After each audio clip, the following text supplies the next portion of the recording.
The most dangerous company you've never heard of. Imagine a crystal ball. A magic glass sphere that lets you see everything. You can see your enemies. You can see your friends. You can see the future. In the Lord of the Rings movies, these balls are called Palantir. They are dangerous. Only powerful wizards dare to use them. Because if you look too closely, the ball stares back. Now what if I told you this isn't just a fairy tale? What if I told you this all-seeing eye actually exists? It's not magic. It's software. And it's run by a company that knows more about you than you know about yourself. They catch terrorists. They stop bank fraud. They help armies win wars. But they also know where you drive your car and who your friends are. This is the story of Palantir, the company that built the real-life Eye of God. And the question is, should we be scared? To understand the Eye, we have to go back to the year 2000. Meet Peter. Peter is a genius investor. He helped build a company called PayPal. You know the app you use to send money? Back then, PayPal had a huge problem. Bad guys were using it to steal money. The bad guys were smart, but Peter's team was smarter. They built a system that could spot the bad guys by looking at patterns. If you send money from New York, then 5 seconds later send money from Russia. Beep! That's impossible. Block.PayPal fixed the problem. Peter got rich. Very rich. But then, 2001 happened. The Twin Towers fell. The world changed. The government had a problem. The CIA and FBI had tons of information. But it was all a mess. It was like having a million puzzle pieces, but no picture on the box. Peter had a wild idea. He thought, what if we took the software that catches credit card thieves and used it to catch terrorists? But Peter didn't want to run this company. He needed someone crazy, someone different. He called his friend from law school, Alex. Alex is unique. He has wild hair. He wears tracksuits to business meetings. He has a PhD in philosophy. He didn't know anything about coding.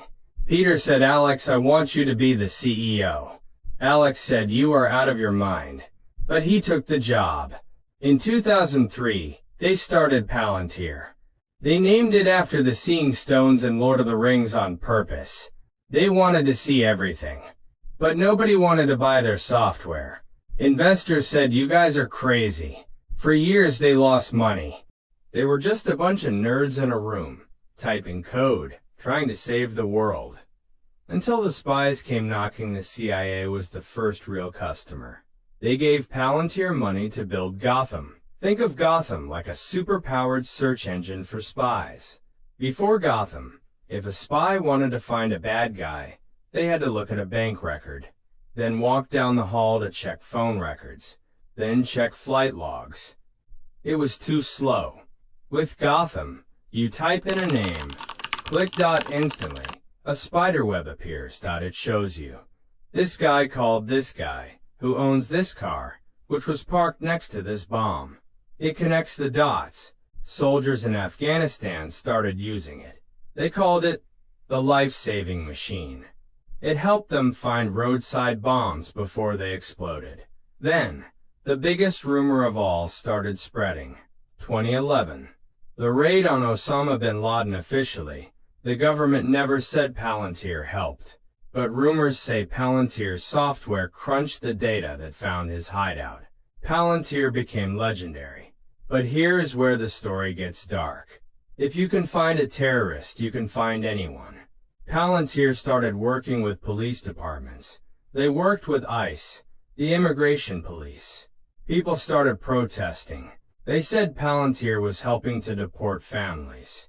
They said Palantir was creating a, quote, surveillance state. A world where the government sees everything you do.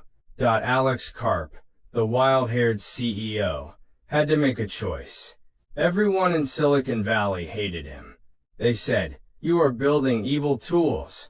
Most tech companies, like Google or Apple, try to stay out of war. They want everyone to like them. Alex didn't care. He said, "We pick sides." He believes the West, America and Europe, needs to be stronger than the bad guys. And he is willing to build the weapons to make sure that happens. But Palantir realized something. Spies aren't the only ones who need to connect dots. Businesses do too. So they built Foundry. The same brain used to catch terrorists, now used to fix supply chains and build airplanes. For a long time, Palantir was a secret.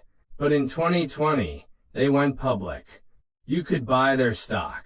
They came out of the shadows. But the real turning point wasn't the stock market. It was a war. Ukraine. When Russia invaded, everyone thought Ukraine would fall in days. They didn't. Why? Palantir gave their software to Ukraine. It changed warfare forever. Imagine a commander sitting in a bunker. He opens his laptop. He doesn't just see a map. He sees satellites, drones, and reports, all talking to each other. The AI says, "There is a tank here. If you fire now, you have a 98% chance of hitting it." It's like a video game, but real. Alex Karp visited Ukraine. He walked through war zones. He proved that software is now more important than tanks. And now, they have launched AIP, Artificial Intelligence Platform. This is the next level. It allows generals, or CEOs, to ask the computer questions in plain English. Show me where the enemy is. Show me how to save $10 million. And the AI does the work. This sounds great, right? But remember the crystal ball from the beginning? The eye is now wider open than ever. It sees more. It thinks faster. Palantir is a mirror. If you show it a business problem, it solves it. If you show it a war, it helps you win.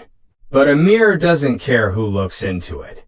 Critics say Palantir gives the government too much power. That privacy is dead. That we are building a world where we can never hide. Alex Karp says that's the point. The world is dangerous. You need a big stick to protect yourself. He says, "I'd rather the good guys have the best AI." So is Palantir the hero or the villain? The wizard or the monster? Maybe it's just the tool. And it's up to us to decide how to use it. What do you think? Would you trust the eye of God? Let me know in the comments. And don't forget to subscribe for more deep dives.